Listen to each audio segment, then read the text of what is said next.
Lord, lead the way. I'm like a sheep that keeps going astray. This journey is like a narrow path. I'm close behind, so Lord, lead the way. Lord, light a fire. My heart gets cold and my love is tired. I wonder if I care enough when I see others who are finding it tough. So this handsome chap in front of you is a very good friend of mine, Peter Burke. We've known each other for about a year now, and it's been a fantastic year. He's helped me get through some really tough times. A lot of you are aware of how tough the times were, if you've seen my videos. And Peter's taken his time to come and see me, and we're going to have a chat in Crystal Palace Park, time permitting, hopefully. And we're going to discuss how he's been working through all of this ridiculousness, and also hopefully talk about some of the amazing music that he's producing. He's got an album on YouTube. Well, it's on Spotify. It's on Spotify. It's on Spotify. It's on Spotify. It's called Army of Love, and I'm going to leave a link in the description down below for that. So find him on YouTube as Peter Burke, and I'll leave a link in the description down there for that. Appreciate that, guys. Peter, Lovely to meet you again, Chris. it's great to see you. I really appreciate you coming to see me. It was your idea, because obviously you've come straight from work and you live miles away, so I really appreciate you taking the time to come and see me. Yes, I'm really impressed with this park, and if you do live anywhere near Crystal Palace and you're able to look after it, up in North London it's not as nice as this, so do look after it, because I'm quite jealous actually. Yeah, SAWF London's always the best part, you know. South, South. NORFF is North, North. North London. But what made you decide to get into bus driving initially? What was your driving factor? The thing is about life is obviously you have to do things you've never done before, never thought you'd do, and bus driving was one of those. I found quite clearly I would need solid work. Sports coaching was great, and I did that for 15 years, but not enough work was regular, so I decided to get my bus driver qualification and have a little look at I had a little look at different driving jobs, but I really thought actually if I could get my driving license on the buses, I would always be able to sort of join a company and get some regular work. And it worked, it really did. 6 months in, I really took me a few months, but I got the hang of it.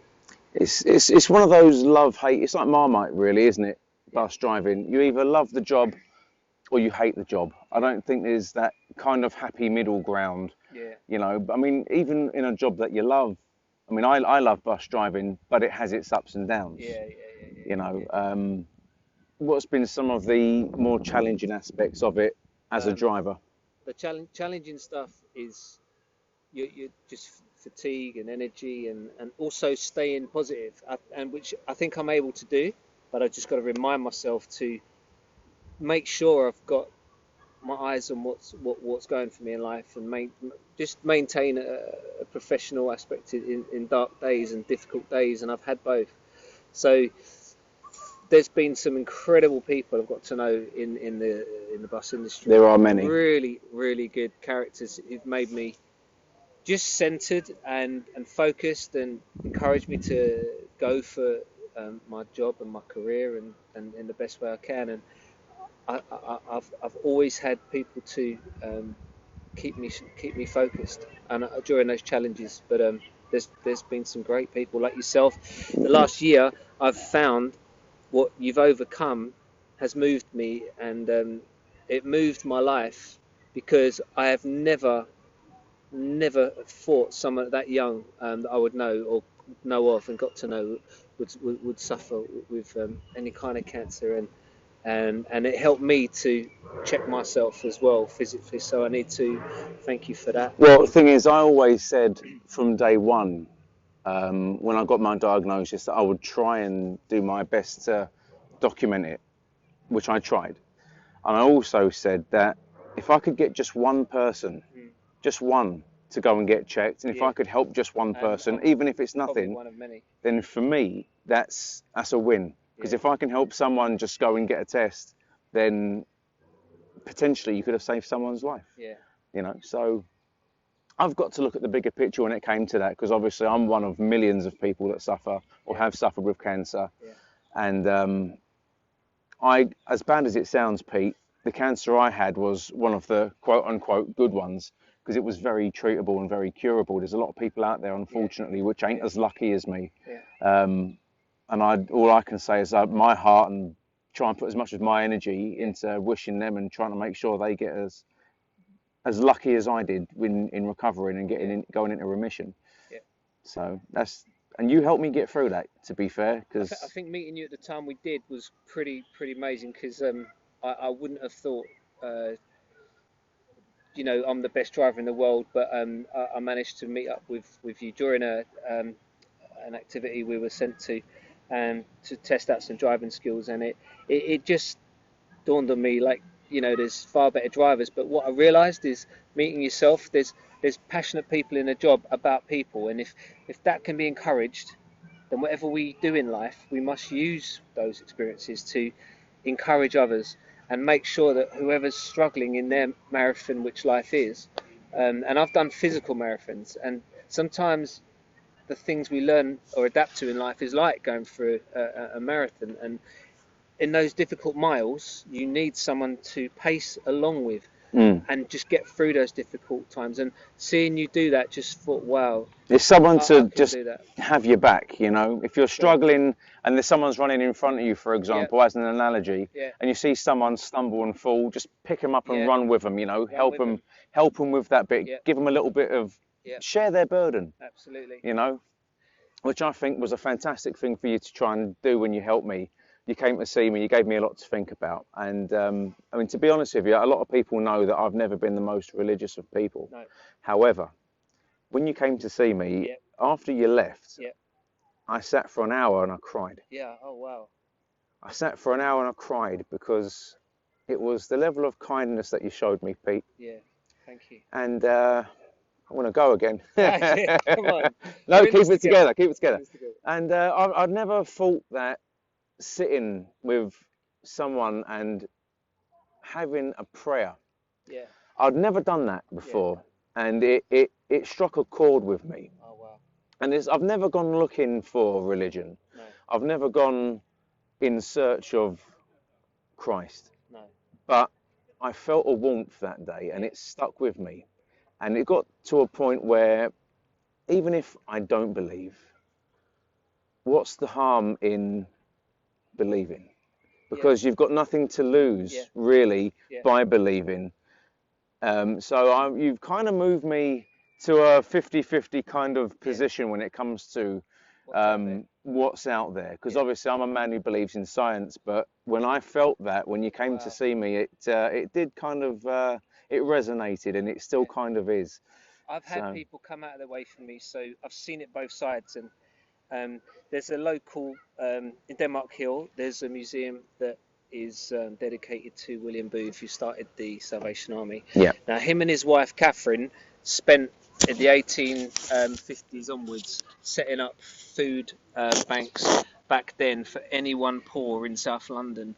I think they started the nation's first job centre, or they at least helped the government do that, because their big job was about getting people off their feet, getting them a bed, some warm clothes, and then some food and a future. So when I saw that, I wrote, I went to the museum and I wrote a song called Army of Love. Yeah. And I realised that sharing burdens, which is what you've mentioned today, is what life seems to be about.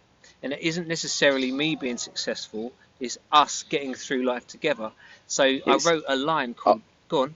I would just draw it, because I think it's a good segue actually into your album. I just think What you said there is a way of helping someone share that burden. Yeah. Is that where you were coming from? Definitely, because I'll share your load and I'll carry your burden. That's a line I wrote.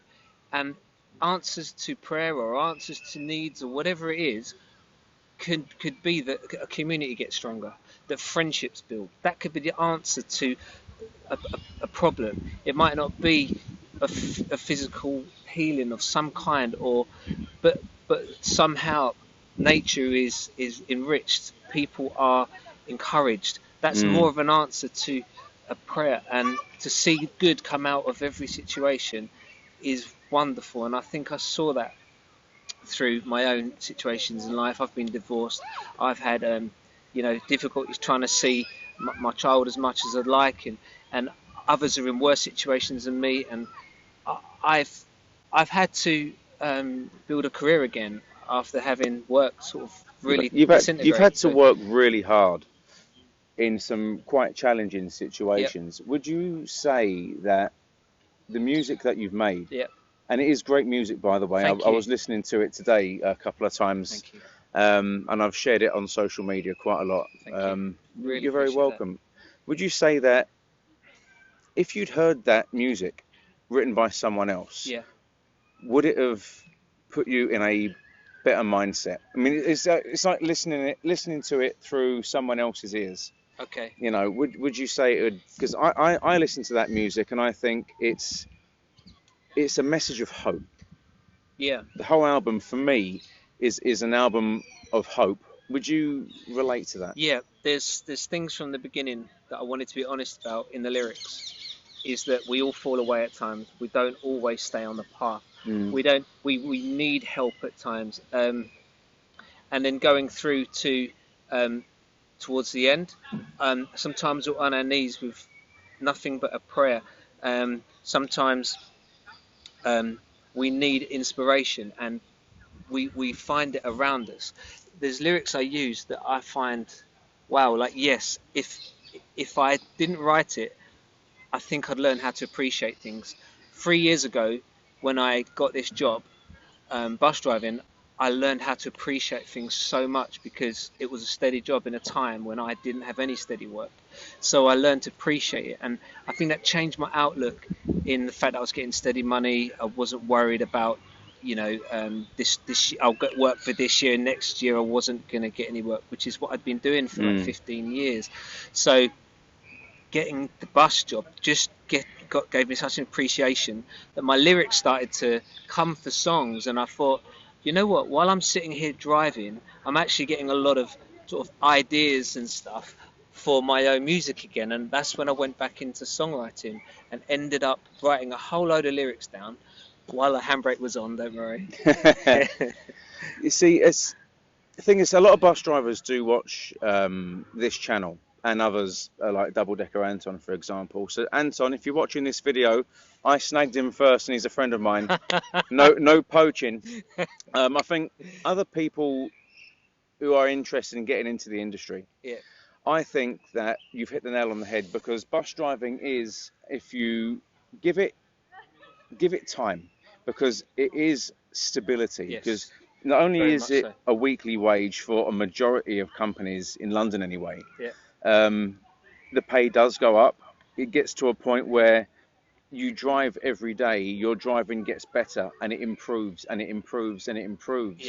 I think the most thing people have to work on really is people skills. Now, I was never much of a people person beforehand, but learning to problem solve and obviously keep things comfortable for other people, it becomes second nature as a bus driver, wouldn't you agree? Yes, there's something of the struggle of the vulnerable passengers that, if you really look, it can melt your heart. And if you hear their stories, and I've heard many of operations, passengers travelling to operations while they're on the bus or coming back from hospital, or first time they've been out of home in 12 weeks after an operation, and they'll say, driver, can you go slow because the doctor's just said I'm able to travel now, and I've just had a hip operation. Like, they told me that to the cab, and my heart's just melted. It really taught me how serious conditions are out there, and I'm a healthy middle-aged man. So Yeah, I think thing as a bus driver is it does teach you to literally not judge a book by its cover, absolutely, because there are many different types of disability out there, yeah, you not always visible to see. yeah, So as a bus driver, yeah, the simple things we can do that are automatic, that we all do, or I would hope a majority of my colleagues do, yeah, is get as close to the curb as possible, yeah, as I'm pretty sure you'd agree. yeah, Lower the bus, even if it's not needed, yeah, because someone may not be able to lift their leg, they may have gout, they may have yeah, a prosthetic limb. yeah, And even though we're told not to, I've done this a few times, help an old dear on the bus with a trolley. It's silly things like that, just little acts of compassion as a yeah, bus driver. 100%. Because even if they don't say thank you, you know, it makes you feel better, and you Yeah. will be better as a person for it. There's a ripple effect of good stuff. If you throw a stone in the water, it has many ripple effects. And I think that one act of kindness, compassion, is seen by a dozen people around us on average. And if that affects 12 people's memories to remember something kind that was done in a little way, and they maybe reciprocate that later on in their life, or later on in that week, for instance, you know, you're gonna really affect a community if a culture of bus drivers get out there and really look and see what's needed out there, and the way that we slow down, the way that we show a little bit of smile or a friendly gesture or something that's warm and I'm a fan of welcoming, that. and body language, and welcome people, and just make them at ease, and a culture of bus drivers could change London. I'm convinced of that. So I've always been a fan of the saying, if you smile, the world will smile with you. Yeah, See, when you smile, cheesy smile. it creates in is it endorphins? It releases a chemical in the brain, and You need less muscles to smile. than it does to frown. You see, it's very Famous true. saying. And if you smile at someone, you make them feel better, then chances are they're gonna Yeah. feel happy. They're gonna smile at someone. They're gonna, and like you said, Yeah. it's a ripple effect. And happiness and being nice is the easiest thing in the world, I find, to be, rather than putting so much energy into being hateful, negative, nasty, and basically horrible. Basically, is being nice is nice to be nice, isn't it? And a lot of bus drivers could learn from that, and a lot of people actually who are bus drivers are prime examples of it. And there's one sitting right in front of me right now. Well, you know, there's only there's only a certain amount of people on the street that an average pedestrian could turn to or get help from, with simple things as directions. There aren't police on the street everywhere. There's not help at their hand all the time. So for a bus driver to be around is someone safe for people on the street to find information from, or even just a little bit of a smile from. Or so in an average day, we could be, for some people, we could be the only person they speak to. Yeah. Thing is, we need to be, as bus drivers, approachable. Yeah. Because we do see and have to deal with thousands of people on a daily basis. Completely. And if someone is in a vulnerable state, for example, and they get on your bus, like you said, you could be the only person they've spoke to that day. They could ask you something, instead of turning your nose up and saying, no, I'm not going to help you. Yeah. Taking 30 seconds just to, like you said, either help them, give them some advice, or give them directions, or, as bad as it sounds, give them a ride a few bus stops, because they may be in a vulnerable situation, just to keep them safe. Yeah. I think that just shows a little bit of kindness goes a long way. Yeah, and when anyone claims faith or claims any type of belief of some kind, it needs to be acted on and shown more than it's spoken about. So if anything at all, people want to claim to have any kind of knowledge or belief, or it has to be done through action first. So that's certainly where I've wanted to live, is in actions, not necessarily in the words. So I find sometimes I always found speaking difficult. Like, I've got the confidence now, but speaking fluently and getting the words out of my head, I often found quite tricky. I didn't do so well at school, and I found other skills, and sports coaching was great, and I learned how to do PE lessons and get the flow of a lesson in some sort of order, and it's actually good that the bus stops are laid out in an order, because I followed them. Otherwise, you just It's that consistency, you know. I struggle with that kind of thing. So memory and learning lyrics. It's great that I write my own lyrics, because learning other songs was always quite tricky. I know my own, thank goodness. So when you are trying to be genuine and real in life, you've gotta it's got to be real. So when again I had a faith and a belief, and asking for prayer myself when I went through tough times, I saw people around me always encouraging, always helping me and giving me time, especially on the phone. So again, meeting guys in the garage, going through sorts of things, I just managed to make quite a lot of connection, and felt, wow, there's some great people in this industry, and I'm sure that as time goes on, we will look at mental health a lot more. We will look at listening to people that come to work who have a real difficult situation going on, and pastoral mental care. And I think we are already starting to do that from my point of view. So let's hope that gets better. That's a wonderful thing for you to say, because I know when you say that, you mean it. Yeah. Moving on to events from December up until now, obviously it's been roughly 8 months or just over since a global pandemic has hit. Yeah. If you wouldn't mind sharing, how has the COVID-19 pandemic over here affected you? So making sure that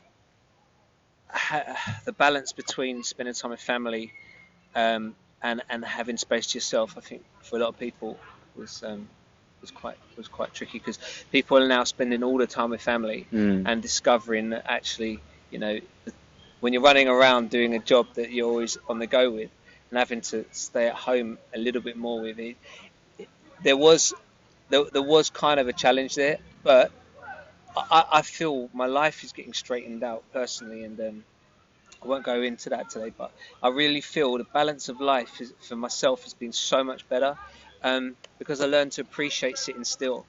That was a great outcome of it. Spending time with my family, my friends, my girlfriend, and then making sure that I didn't see my daughter for a month during it at one point, and it was hard. But just learning to sit still and be patient with my problems and patient with where I wanted to go with my life, I think that was a challenge, but a great challenge. It helped me to just be able to sit still and think a bit more. Evaluate. Yeah, for sure. Yeah. Fantastic. And just on a closing note, would there be anything you wish to say to anyone, bit of advice just to give anyone who is looking to either get into bus driving or give someone advice on how to craft a song, or just as a closing statement from yourself, because I value your opinion, and at the moment this is all about you. Yeah, there's something about yourself that is in front of people when you're bus driving. There's something of who you are, especially for recurring passengers who see you regularly. They get to know the regular bus drivers, and they get to feel that they're safe with you, and they actually learn to trust you. It's quite weird. So when I'm writing and I'm starting to get a larger group of subscribers, and I feel like they want to listen to something that's real, and they start to trust me because I'm not losing those subscribers. I'm kind of slowly gaining them, a little bit like I'm slowly gaining the trust of the passengers. So in both those aspects, which I can sort of draw an analogy to, just be consistent, and people around you know where to run to when they've got problems. They know what to listen to when they're stuck for real problems in life, and they know genuine people. I think that's the same as friends. People in the garage you can trust. People who in the garage who would tell all your dirty secrets to the rest of the world, and you kind of get to know the trustable ones in life anyway. And I'm certain that the more consistent that I aim to be, the more people around me just benefit from it, and that's something that comes out in songwriting for definite. So fill yourself with positivity, surround yourself with positivity, Yeah. and positivity will be the outcome. I think that strength of people who are really caring about you to keep you positive and on that path in life, which doesn't have to be busy. The path in life doesn't have to be exciting all the time. The consistency of having people encouraging you around you will certainly do the trick. Thanks very much. So I encourage everyone to please take a look at Peter's channel. Please find Army of Love on Spotify. Come on, thank you. Listen to it, download it. Is it on any other platforms? Spotify and obviously iTunes have got it. iTunes. Follow him, subscribe to him, buy the music. If you haven't got iTunes, if you haven't got Spotify, show the man some love. I've known him for such a short amount of time, but I've grown and learned so much from him as a person, and I feel like my life is a hell of a lot better now, just from meeting him and him being my friend. I will leave my email address as well if anyone does want to email me with any thoughts or questions, or I'm always willing to respond. Well, thank you very much. If it's your first time joining me, then I hope this is a good experience. Please hit the subscribe button. Pete, thank you very much. Subscribe.